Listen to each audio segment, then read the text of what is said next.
환영합니다. 해질녘의 온정. 이번 호에서는 여러분과 공유하고자 합니다. 해고로 끼니 걱정을 하던 김민주가 부모님의 꿈을 통해 시골집 침대 밑에 엄청난 재산을 발견한 이야기. 전 직장 상사의 모욕과 회사의 부당 행위에 맞서 그녀는 재산을 힘으로 삼아 통쾌한 반격을 펼치고 정의를 이루었습니다.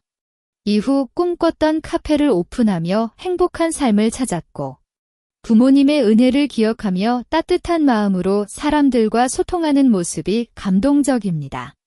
어떤 어려움이 와도 희망을 잃지 않으면 운명의 기적이 찾아올 수 있다는 메시지를 전해줍니다. 오후 5시 30분. 직장 퇴근 시간이 지났지만 나는 사장실 앞 복도에서 발을 떼지 못했습니다. 김민주 씨. 회사 성과가 미달돼 해고 결정을 내렸습니다.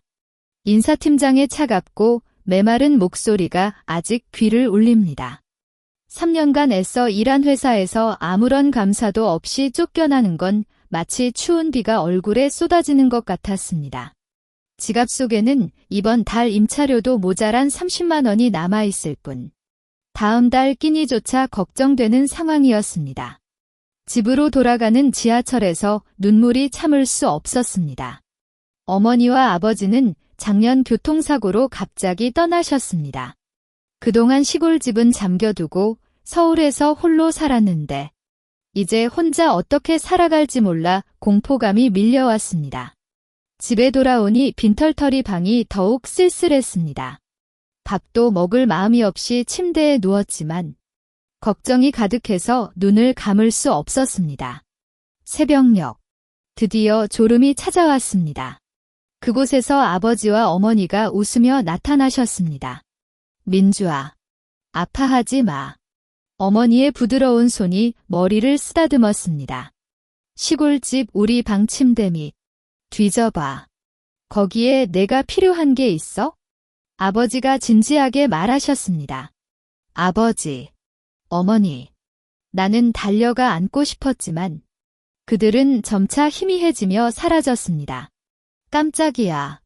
갑자기 잠에서 깼습니다. 햇살이 창문 사이로 들어오고 있었습니다. 꿈이었지만 부모님의 말이 너무나 생생했습니다. 침대 밑. 나는 혼자 중얼었습니다.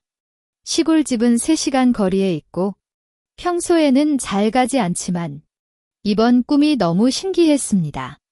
부모님은 절대로 필요 없는 걸 말씀하지 않으셨습니다.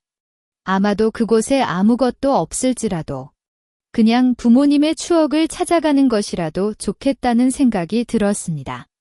재빨리 세수를 하고 가방에 필수품만 넣었습니다.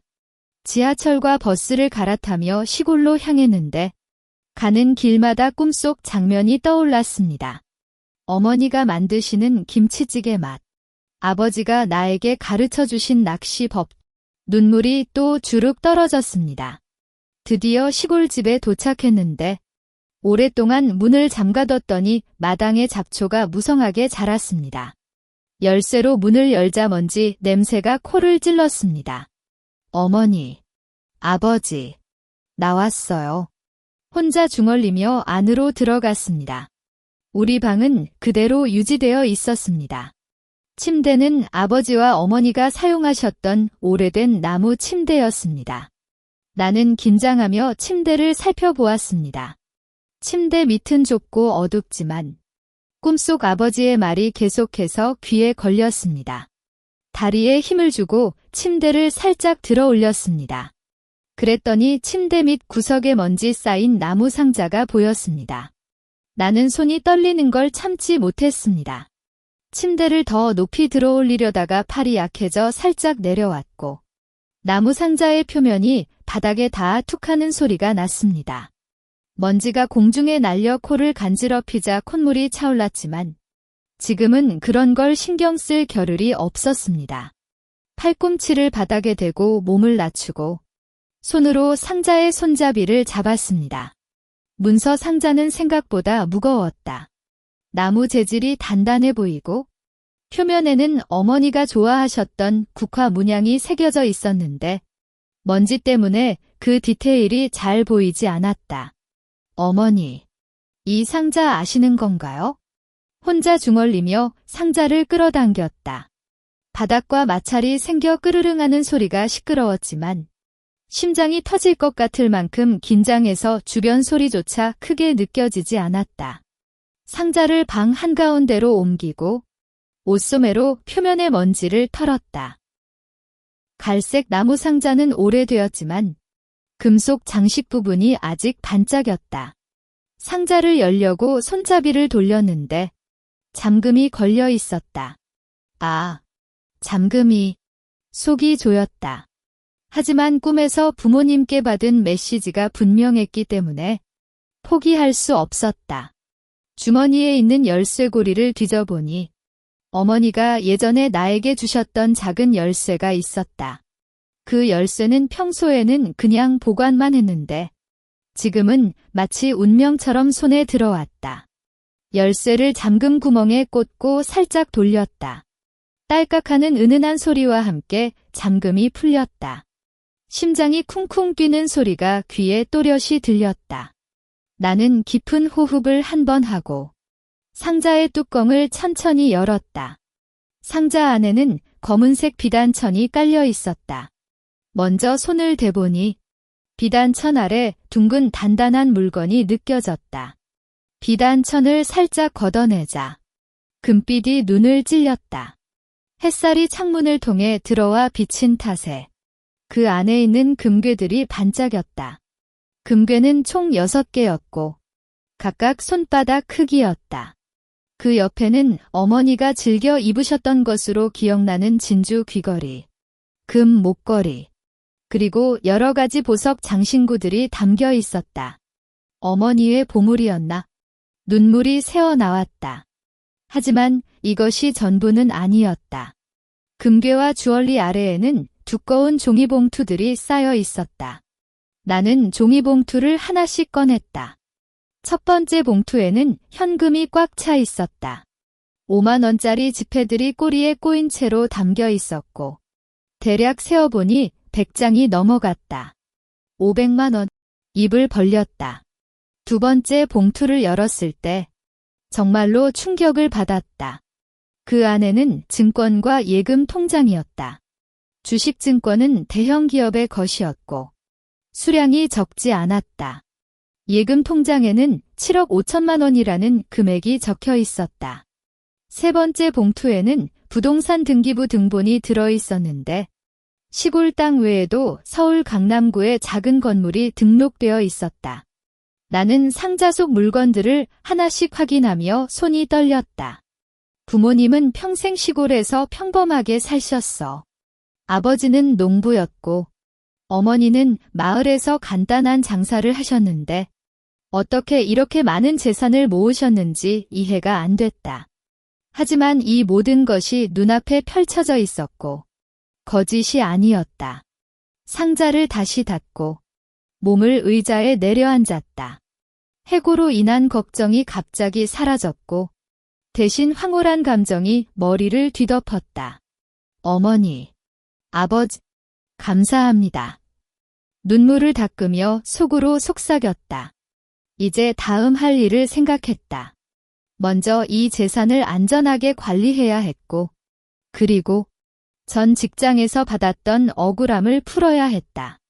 상사들의 무례함과 회사의 부당한 대우가 갑자기 떠올라 분노가 차올랐지만 동시에 기대감도 느껴졌다. 이제 나는 다른 사람들처럼 억압당하지 않아도 된다.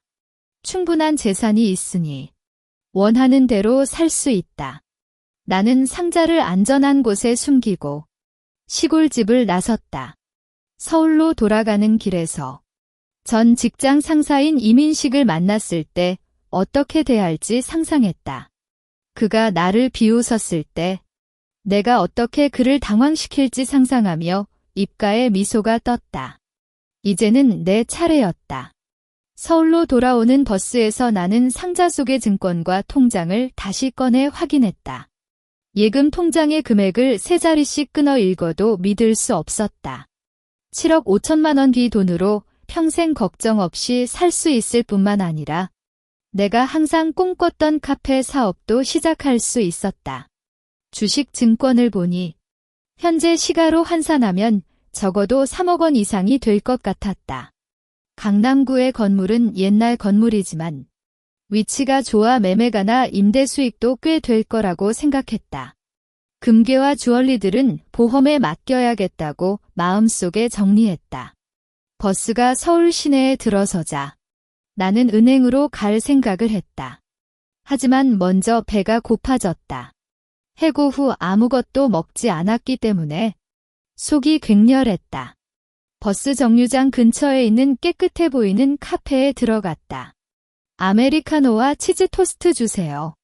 메뉴판을 보며 말했을 때 지난 몇 일간의 걱정이 꿈처럼 느껴졌다. 카페 창문 쪽 자리에 앉아 기다리던 중 문이 열리고 익숙한 목소리가 들렸다. 이민식 상사님, 오늘도 깔끔하시네요. 바리스타가 인사하는 목소리였다. 나는 고개를 돌렸다. 정말 이민식 상사였다. 그는 회사에서 나를 가장 심하게 괴롭혔고 해고 결정을 내리는데 큰 역할을 했다. 항상 나를 성과 없는 인재라고 까고 심지어 개인적인 비밀까지 함부로 말했었다. 이민식 상사는 내가 앉아있는 곳을 보고 깜짝이었다가 입가에 비웃음을 띄웠다. 그는 내 앞으로 걸어와 의자에 마음대로 앉았다. 김민주, 해고된 건 알았는데 이렇게 구식 카페에서 뭐해? 돈이 모자라서 저런 거 먹어?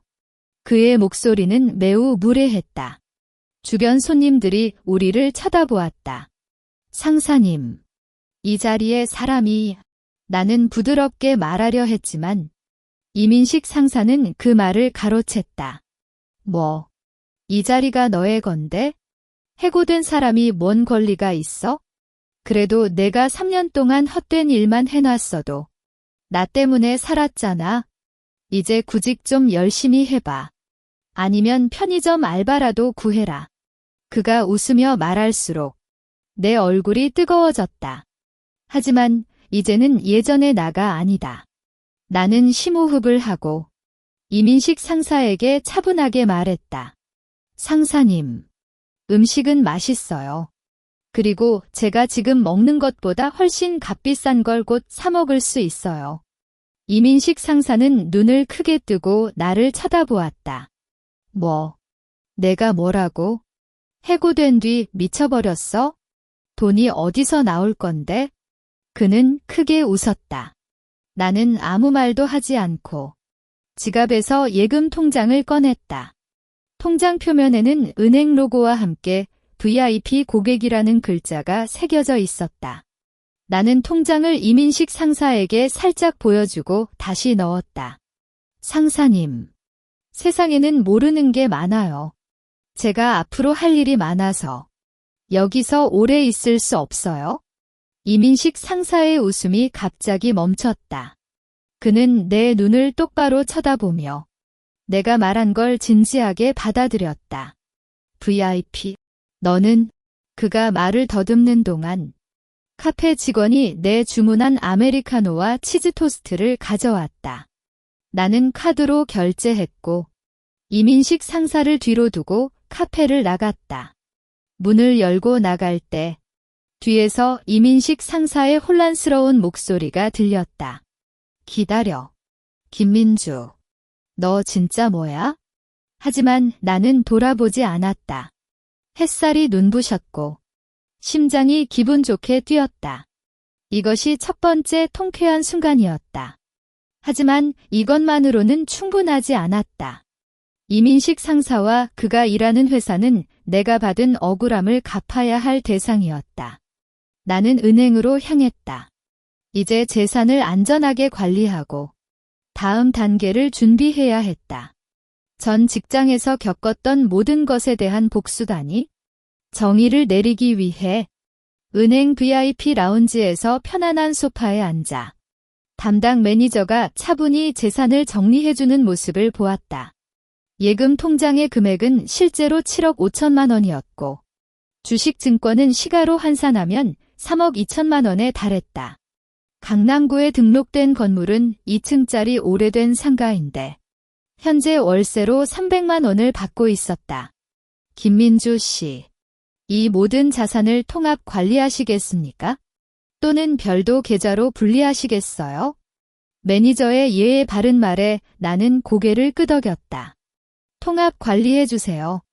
그리고 현금 2억 원은 체크카드에 연결된 계좌에 넣어주세요. 즉각적인 사용이 필요하기 때문에 충분한 현금을 준비했다. 매니저가 서류 작업을 하는 동안 휴대폰을 꺼냈다. 전 직장 동료인 박수진이 카톡을 보냈다. 민주아, 해고된 거 정말 안타깝다. 이민식 상사가 지금 사무실에서 김민주 같은 건망증이란 지런 말하면서 너를 까고 있어. 보는 순간 속이 뒤끝났다. 그 상사는 아직도 나를 모욕하고 있었다. 하지만 지금은 분노보다는 차분한 결심이 생겼다. 나는 수진에게 괜찮아. 곧 답해줄게라고 답장했다. 약 1시간 뒤 모든 절차가 끝났다. 체크카드에는 2억 원이 입금되어 있었고 나머지 자산은 안전하게 관리되는 투자 계좌에 옮겨졌다. 매니저는 언제든지 문의해주세요라고 말하며 인사를 했다. 나는 은행을 나서며 뭔가 새 옷을 사고 싶었다. 예전에는 가성비 좋은 의류만 샀지만 이제는 마음에 드는 걸 사도 된다. 명동에 있는 고급 브랜드 매장에 들어갔다. 판매원이 친절하게 맞아줬고 나는 최근 인기 있는 코트와 가방을 골랐다. 가격표를 보니 코트 하나가 800만 원, 가방이 500만 원이었다. 예전에는 감히 생각하지 못할 금액이지만 이제는 아무렇지 않게 결제했다. 김민주 씨, 배송해드릴 주소를 알려주세요. 판매원이 말할 때 뒤에서 익숙한 목소리가 들렸다. 이곳에 김민주가? 나는 돌아보니 이민식 상사와 함께 그의 아내가 서 있었다. 그의 아내는 항상 명품을 즐겨 입었고 회사 행사에서 나를 평범한 사람이라고 속으로 비웃었던 걸 기억했다. 이민식 상사는 나를 쳐다보며 입을 벌렸다. 너 이런 고급 매장에 왜 와? 돈을 어떻게 마련했어? 해고금이라도 탈취했어? 그의 말은 더욱 무례해졌다. 주변 손님들이 우리를 쳐다보기 시작했다. 그의 아내도 옆에서 상사님, 이런 사람과 이야기하는 게 손해예요. 아마 위조품 사러 온 거겠죠? 라고 웃었다. 나는 그들의 말에 전혀 화가 나지 않았다. 오히려 재미있다는 생각이 들었다. 나는 판매원에게 이거 모두 결제해주세요. 카드로 할게요. 라고 말했고 체크카드를 꺼냈다. 이민식 상사와 그의 아내가 카드에 적힌 은행 로고와 VIP 표시를 보자 얼굴이 갑자기 창백해졌다. VIP 카드. 너는 어떻게... 이민식 상사가 말을 더듬었다. 나는 그에게 미소를 지으며 말했다. 상사님, 세상은 넓고 사람은 변해요. 제가 지금 살 수 있는 걸 상상도 못하시겠죠? 판매원이 카드를 스캔하고 결제 완료되었습니다라고 말했을 때 이민식 상사 부부는 입을 다물지 못했다. 나는 그들을 뒤로 두고 매장을 나갔다. 문을 닫는 순간 그들의 당황한 표정을 봤고 속이 시원했다. 이것이 두 번째 통쾌한 순간이었다. 하지만 이민식 상사의 모욕은 아직 끝나지 않았다. 그는 분명히 내가 어떻게 이런 재산을 얻었는지 궁금해할 것이고 또 어떤 짓을 부릴지 몰랐다. 나는 이번에는 그를 단순히 당황시키는 것을 넘어 정말로 통쾌하게 처리해야겠다는 생각을 했다. 다음은 전 직장 회사 자체를 겨눌 차례였다. 그들에게 내가 받은 억울함을 배로 갚아줄 것이다. 매장에서 나온 뒤 겨울바람이 얼굴을 스쳤지만 기분은 따뜻했다. 새로 산 코트가 잘 맞고 가방을 매는 손이 가벼웠다. 이민식 상사 부부의 당황한 표정이 계속해서 떠올라 입가에 미소가 걸렸다. 하지만 이제는 그 이상을 해야 했다. 단순히 재산을 보여주는 건 부족했다. 전 직장에서 나를 해고한 이유 자체가 부당했다. 이민식 상사는 내가 제안한 프로젝트를 빼앗아 자신의 업적으로 속이고 결과가 미흡했을 때는 나를 희생양으로 내던졌다. 이 사실을 세상에 알리고 그들에게 책임을 물어야 했다. 휴대폰을 꺼내 동료 박수진에게 카톡을 보냈다. 수진아, 지금 회사에 있어? 이민식 상사가 지금 뭐 하고 있어? 잠시 후 수진이 답장했다. 응. 상사님 회의실에서 편안하게 앉아 계시는데 아까부터 너 때문에 화가 나서 투덜거리고 있어. 나는 좋아. 알겠어라고 답한 뒤 전 직장인 세종택으로 향했다. 세종택은 서울 강동구에 있는 중소기업이었지만 상사들은 자만심이 높아 항상 부하들을 괴롭혔다. 회사 로비에 도착하자 리셉션 직원이 나를 쳐다보며 경악했다. 김민주 씨, 해고된 거 아닌가요? 나는 미소를 지으며 이민식 상사를 찾아왔어라고 말했다. 리셉션 직원은 주저하며 상사에게 전화를 걸었지만 이민식 상사는 그런 사람 보내지 마라고 말했다. 나는 그럼 직접 찾아가겠다라고 말하며 엘리베이터로 향했다. 리셉션 직원이 막으려 했지만 나는 자신감으로 그녀를 피해갔다. 회의실 문을 열자 이민식 상사와 다른 2명의 관리자가 회의를 하고 있었다. 이민식 상사는 나를 보고 눈을 크게 뜨고 너 왜 여기 와? 경비를 불러. 라고 외쳤다. 나는 문을 뒤로 닫고 회의실 한가운데에 서서 말했다. 상사님, 제가 해고된 건 부당해요. 제가 만든 프로젝트를 상사님께서 빼앗아 자신의 업적으로 속였고 실패했을 때는 제가 책임지게 만들었죠. 다른 관리자들이 충격을 받는 표정을 보였다. 이민식 상사는 얼굴이 빨개지며 뻥치지 마. 그 프로젝트는 내가 기획했어. 라고 외쳤다. 그래요.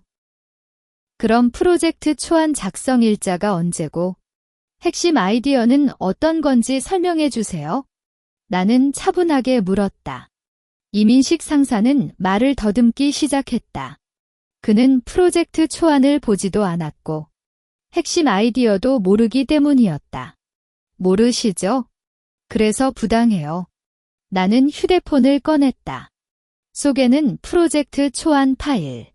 이민식 상사가 나에게 메일로 보낸 아이디어 좀 가져와라는 내용. 그리고 동료들이 증언할 수 있는 카톡 기록이 저장되어 있었다. 이 증거들을 보여주면 어떻게 될까요? 기업부당경쟁방지법 위반이 되겠죠? 이민식 상사는 얼굴이 창백해지며 너 때문에 회사에 피해가 갈 거야. 라고 소리쳤다. 피해.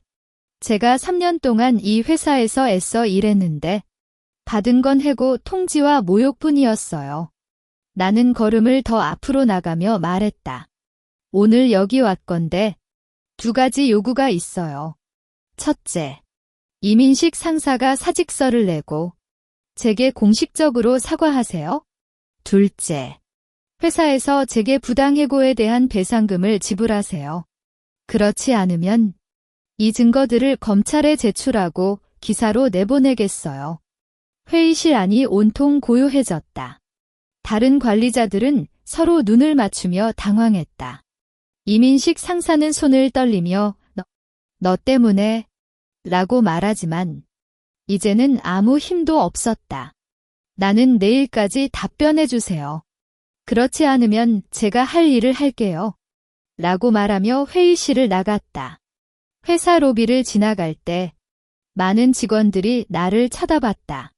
그들 눈에는 놀라움과 함께 약간의 응원이 담겨 있었던 것 같았다. 나는 그들에게 미소를 건네며 회사를 나갔다. 밖으로 나오니 햇살이 눈부셨어. 문서 이것이 3번째 통쾌한 순간이었다. 하지만 이것이 끝이 아니다.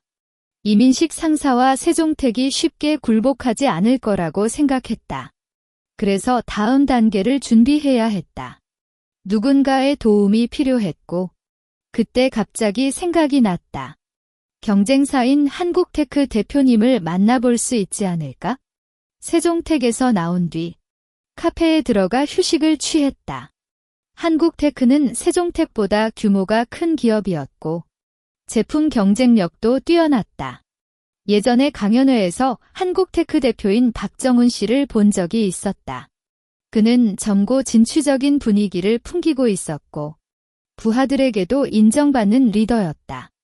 만약 박 대표에게 세종택의 부당 행위를 이야기한다면 협력할 가능성이 있을 것 같았다.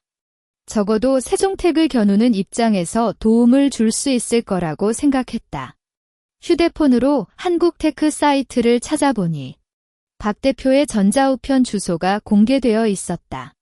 나는 간결하게 자신의 상황과 세종택의 부당 행위를 적어 전자우편을 보냈다.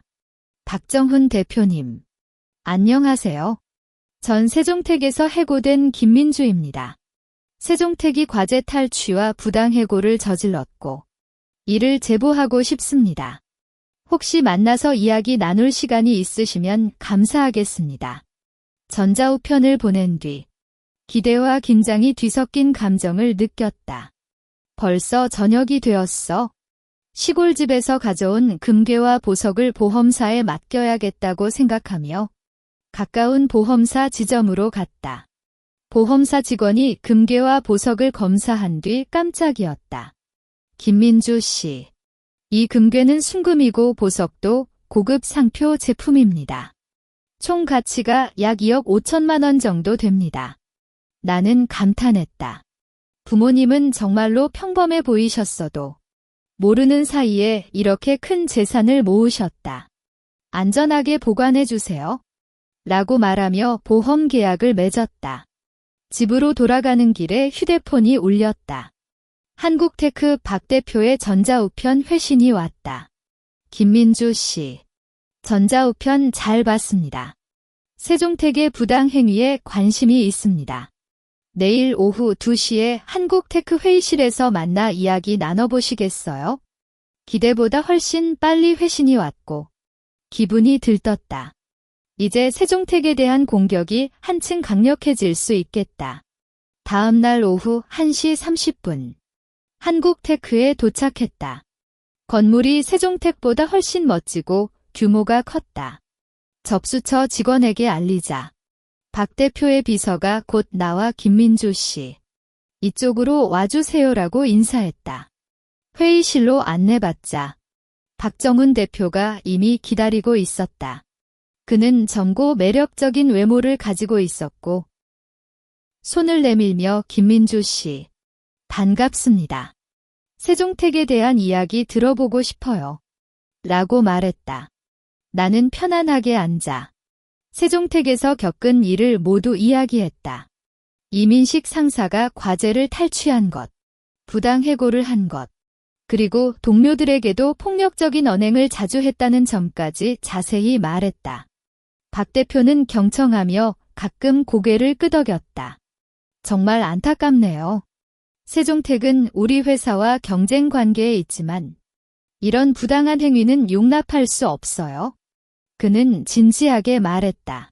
김민주 씨, 제가 도와드릴 수 있는 게 있습니다. 박 대표는 웃으며 말했다. 세종택이 최근 우리 회사의 기술을 복제하려는 시도를 하고 있어요. 이 사실을 증거로 가지고 있었는데 김민주 씨의 증거와 합치면 세종택을 강력하게 공격할 수 있습니다. 그리고 만약 세종택이 망한다면 김민주 씨가 원했던 카페 사업을 저희가 투자해 드릴 수도 있어요. 나는 충격을 받았다. 예상보다 훨씬 좋은 제안이 왔다. 정말인가요? 그럼 정말 감사합니다. 박 대표는 물론이죠. 함께해서 정의를 내리고 각자 원하는 것을 얻는 거예요. 라고 말하며 손을 내밀었다. 나는 그와 악수를 하고 기분이 들떴다. 이제 세종택과 이민식 상사에게 맞서갈 힘이 충분해졌다. 회의를 마치고 한국테크를 나오니 햇살이 따뜻했다. 내가 가진 증거와 한국테크의 기술 복제 증거를 합치면 세종택은 반드시 패배할 것이다. 이민식 상사는 사직을 내야 하고 세종택은 부당 행위에 대한 책임을 져야 한다. 그리고 나는 카페 사업을 시작하며 새로운 인생을 살 수 있게 된다. 다음은 세종택의 최종 통지를 하러 가는 일이었다. 이번에는 그들에게 도망칠 틈조차 주지 않을 것이다. 한국테크와의 협력이 확정된 뒤 나는 기분이 들떴지만 동시에 차분한 준비를 시작했다. 박 대표가 보내준 세종택의 기술 복제 증거를 자세히 살펴보았다. 그 안에는 세종택 직원이 한국테크 연구실에 침입한 CCTV 영상, 내부 문서 복사본, 그리고 이민식 상사가 기술 정보를 매수한 통화 기록까지 포함되어 있었다. 이 증거들과 내가 가지고 있는 프로젝트 탈취 증거를 합치면 세종택은 법적 책임을 피할 수 없었다. 나는 박 대표에게 내일 오후 3시에 세종택에 갈게요. 함께 가주시겠어요? 라고 문자를 보냈다. 박 대표는 즉시 좋아요. 저도 함께 가서 김민주 씨를 지지해 드릴게요라고 답장했다. 이제 준비는 모두 끝났다. 이민식 상사와 세종택에 대한 최종 결전이 다가왔다. 다음 날 오후 2시 30분. 한국테크 앞에서 박 대표를 만났다. 그는 오늘은 확실히 정의를 내려야 해요라고 말하며 격려해 주었다. 우리는 함께 세종택으로 향했고 로비에 도착하자 리셉션 직원은 이번에는 우리 둘을 보고 경악했다. 박정훈 대표님, 어떻게 오셨어요? 박 대표는 세종택 대표와 이민식 관리자를 찾아왔어라고 차갑게 말했다. 리셉션 직원은 급히 상사에게 전화를 걸었고 금방 세종택 대표인 이재호 씨와 이민식 상사가 로비로 달려왔다. 이재호 대표는 박 대표를 보고 당황하며 박 대표님, 뭐라고 이렇게 갑작스럽게 라고 말했다. 박 대표는 이 대표님, 오늘은 김민주 씨를 동행해서 왔어요. 세종택이 저희 회사 기술을 복제했다는 증거와 함께 김민주 씨를 부당하게 해고한 사실을 확인하고 싶어요라고 명확히 말했다. 이재호 대표의 얼굴이 갑자기 창백해졌고 이민식 상사는 뒤로 발을 물러나려 했다. 회의실로 가자. 여기서 이야기하기는 부적절해라고 이재호 대표가 말했고 우리는 회의실로 안내받았다. 회의실에 앉자. 나는 먼저 자신의 노트북을 켰다. 이 대표님, 이민식 상사. 제가 세종택에서 일할 때 기획한 스마트 홈 연동 프로젝트는 제 아이디어입니다. 라고 말하며 초안 파일과 작성 일자를 보여줬다. 하지만 이민식 상사가 이 프로젝트를 빼앗아 대표님께 제안했고 결과가 미흡했을 때는 제가 책임지게 만들어 해고시켰죠. 이민식 상사는 그건 거짓말. 프로젝트는 내가 라고 외치려 했지만 박 대표가 가로챘다. 이민식 관리자, 말을 참으세요. 저희는 세종택 직원이 저희 연구실에 들어와 기술 자료를 훔친 CCTV 영상을 가지고 있습니다. 라고 말하며 자신의 노트북에서 영상을 재생했다. 영상 속에는 세종택 연구팀장이 한국테크 연구실에서 USB에 파일을 복사하는 모습이 선명하게 보였다. 그뿐만 아니라 이민식 관리자가 그 연구팀장에게 돈을 주는 통화 기록도 있습니다. 이재호 대표는 영상을 보며 손을 떨렸다. 이런 일이. 네. 이 대표님. 세종택은 기술 복제와 함께 직원에 대한 부당 대우까지 저질렀어요. 나는 추가로 동료 박수진의 증언 메시지와 이민식 상사의 모욕적인 카톡 기록을 보여줬다. 이 모든 증거를 검찰에 제출하거나 기사로 보도하면 세종택의 명성이 완전히 망가질 거예요. 회의실 안이 온통 고요해졌다. 이재호 대표는 이민식 상사를 쳐다보며 왜 이런 일을 저질렀어? 라고 소리쳤다. 이민식 상사는 무릎을 꿇고 죄송합니다. 대표님, 김민주 씨, 제가 잘못했어요. 라고 울기 시작했다. 하지만 이제 후회해도 늦었다. 나는 이 대표님. 제 요구는 여전히 같아요. 이민식 상사의 사직. 공식 사과, 그리고 부당해고 배상금입니다. 추가로 한국테크에 대한 기술 침해 배상도 해야겠죠? 박 대표는 그렇습니다. 이 대표님, 세종텍이 이 요구를 받아들이지 않으면 저희는 법적 절차를 밟을 것입니다. 이재호 대표는 긴 생각을 한 뒤 고개를 끄덕였다. 알겠습니다. 이민식은 사직시켜드리고 김민주 씨에게는 배상금을 지불하겠습니다. 한국테크에 대한 배상도 협의하겠습니다. 이 순간 내 심장이 기분 좋게 뛰었다. 오랜 시간 겪었던 억울함이 드디어 풀리는 느낌이었다. 이민식 상사는 여전히 울고 있었지만 아무도 그를 위로하지 않았다. 그는 스스로 한 잘못에 대한 대가를 치르는 것이었다. 나는 박 대표에게 고개를 끄덕이며 감사했다. 박 대표님, 정말 감사합니다. 아니에요. 김민주 씨, 정의로운 일을 함께하는 거라서요. 이제 최종적인 해결을 기다릴 차례였다. 하지만 이민식 상사가 진심으로 사과할지, 배상금을 제때 지불할지 아직 의문이었다.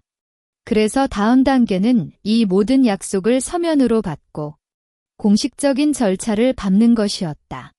이번에는 절대로 뒤로 물러나지 않을 것이다.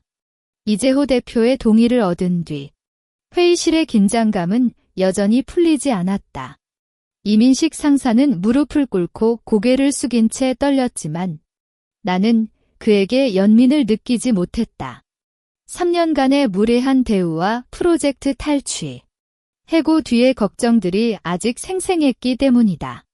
이 대표님, 모든 약속은 서면으로 받아야겠어요. 나는 차분하게 말했다. 이민식 상사의 즉시 효력 사직서, 세종텍의 공식 사과문, 5천만 원 배상금 지불 일정기 3가지가 명확히 적힌 서류를 오늘 저녁 6시까지 제출해 주세요. 문서 그렇지 않으면 절차를 진행하겠습니다. 이재호 대표는 긴장한 표정을 짓며 알겠습니다. 지금 당장 법무팀에 연락하겠어요라고 답했다. 박 대표는 한국테크에 대한 기술 침해 배상도 동시에 협의 의향서에 포함해 주세요라고 덧붙였다. 네, 그렇게 하겠습니다라고 이재호 대표가 답한 뒤 법무팀에 긴급 통화를 걸었다. 나와 박 대표는 회의실에서 서류가 준비될 동안 기다렸다. 이민식 상사는 계속해서 고개를 숙인 채 아무 말도 하지 않았고 얼굴에는 수줍음과 공포가 뒤섞여 있었다. 약 2시간 뒤 법무팀장이 서류를 들고 들어왔다. 서류에는 이민식 상사의 서명이 있는 사직서, 세종텍의 오류 인정과 사과 내용이 담긴 공식 문서, 다음 날 이체될 5천만 원 배상금 약속서, 그리고 한국테크와의 배상 협의 의향서가 포함되어 있었다. 나는 서류를 빠르게 검토했다. 사직서는 즉시 효력이 발생하고 사과문에는 부당해고와 기술 탈취를 인정하는 내용이 명시되어 있었다.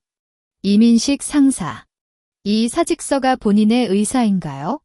나는 그에게 직접 물었다. 이민식 상사는 고개를 끄덕이며 네, 제 잘못입니다라고 작은 소리로 말했다. 그럼 서류를 받겠습니다. 나는 서류를 접어 가방에 넣었다. 이 대표님, 박 대표님, 오늘 협의해준 점 감사합니다. 내일 배상금 이체를 확인하면 추가적인 법적 절차는 진행하지 않겠습니다. 이재호 대표는 안도하는 표정을 짓며 감사합니다. 앞으로는 이런 일이 없도록 노력하겠습니다라고 말했다. 회의실을 나갈 때 이민식 상사가 나에게 다가와 김민주 씨, 정말 죄송합니다라고 말했지만 나는 돌아보지 않았다. 이제 그의 사과는 아무 의미가 없었다. 박 대표와 함께 세종텍을 나오니 오후 햇살이 편안하게 느껴졌다. 오늘 정말 잘 처리하셨어요라고 박 대표가 격려해 주었고 나는 미소를 지으며 고개를 끄덕였다. 이제 배상금을 받고 진정한 새로운 시작을 할 차례였다. 다음 날 아침 휴대폰의 이체 알림음이 날카롭게 울렸다. 세종택에서 약속한 5천만 원 배상금이 정확히 내 계좌에 입금된 것이었다. 나는 깊은 호흡을 한 뒤 박 대표에게 문자를 보냈다. 박 대표님, 배상금 잘 받았어요. 한국테크와의 배상 협의도 순조롭게 진행되길 바랍니다. 박 대표는 금방 좋아요. 저희도 오늘 세종택과 최종 협의를 마치겠어요. 김민주 씨는 이제 본인의 일에 집중하세요라고 답장했다. 오후에 세종택에서 공식 사과문이 이메일로 전송되었다. 문서에는 김민주 씨에게 부당하게 행동한 점에 대해 깊이 사과드리며 향후 직원 권익 보호 시스템을 개선하겠다는 내용이 적혀 있었고 이재호 대표의 서명과 회사 인장이 찍혀 있었다. 동료 박수진이 카톡을 보냈다. 민주아, 회사에서 이민식 상사가 사직했다는 소식 들었어? 다들 속 시원하다고 말하고 있어. 수진의 메시지를 보며 입가에 미소가 떴다. 그날 저녁 뉴스를 보다가 세종택이 한국테크에 3억 원의 기술 침해 배상금을 지불한다는 기사를 보았다. 기사에는 세종택은 기술 복제 행위를 인정하고 향후 공정 경쟁을 약속한다는 내용도 포함되어 있었다. 이민식 상사는 업계 내에서 이름이 떨어지며 앞으로 취업하기 어려울 거라고 예상했다. 모든 게 해결된 것 같았다. 3년간 겪었던 억울함과 분노가 이제는 과거의 일이 되었다. 부모님께서 남겨주신 재산으로 인해 나는 다시는 누군가에게 억압당하거나 걱정 없이 살 수 있게 되었다. 이제는 자신이 정말로 원했던 삶을 살 시간이다. 카페 사업을 시작하고 부모님의 추억을 간직하며 행복하게 살고 싶었다. 그래서 다음 날 카페 매장을 찾아보기로 결심했다. 카페 매장을 찾는 일은 예상보다 순조로웠다.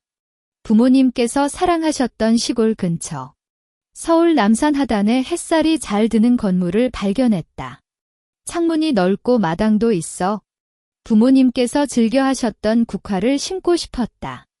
계약을 체결하고 리모델링을 시작했는데 모든 과정에서 박 대표가 적극적으로 도와줬다. 김민주 씨의 카페가 성공하길 바랍니다라고 말하며 인테리어 디자이너를 추천해주기도 원료 공급처를 연결해주기도 했다. 약 한 달 뒤 카페 억새가 문을 열었다. 이름은 어머니가 가장 좋아하셨던 억새꽃에서 따왔고 내부에는 부모님의 사진과 함께 시골에서 가져온 오래된 가구를 배치했다. 오픈 첫날 동료 박수진을 비롯해 많은 사람들이 찾아왔다. 민주아, 정말 멋진 카페야. 수진이 감탄하며 말했고 다른 손님들도 따뜻한 분위기와 맛있는 커피에 칭찬을 아끼지 않았다. 매일 아침 일찍 일어나 카페를 준비하고 저녁까지 손님들을 맞이하는 일이 즐거웠다. 가끔 시골 집에 가면 침대 밑을 보며 부모님을 기억했다. 그들께서 남겨준 재산은 단순히 돈이 아니라 다시 일어설 힘과 자유였던 것이다. 어느 날 카페에서 한국기술 박 대표가 찾아왔다. 김민주 씨, 카페가 정말 잘 운영되고 있네요. 저도 자주 와서 휴식하려고 해요라고 웃으며 말했다. 이제 나는 걱정 없이 자신이 원하는 삶을 살고 있었다. 해고당했을 때의 절망과 걱정은 이제 잊힐 만큼 멀어졌고 대신 감사와 행복이 가득 차 있었다. 부모님의 꿈이 현실로 이루어졌고 그들에게 배운 정직과 따뜻함을 카페를 통해 사람들과 나누고 싶었다. 저녁 노을이 지는 카페 창문을 보며 속으로 속삭였다. 어머니, 아버지, 지금 행복해요. 감사합니다. 햇살이 카페 안으로 들어오고 억새꽃 향기가 가득한 이 공간에서 새로운 삶이 계속될 것이다.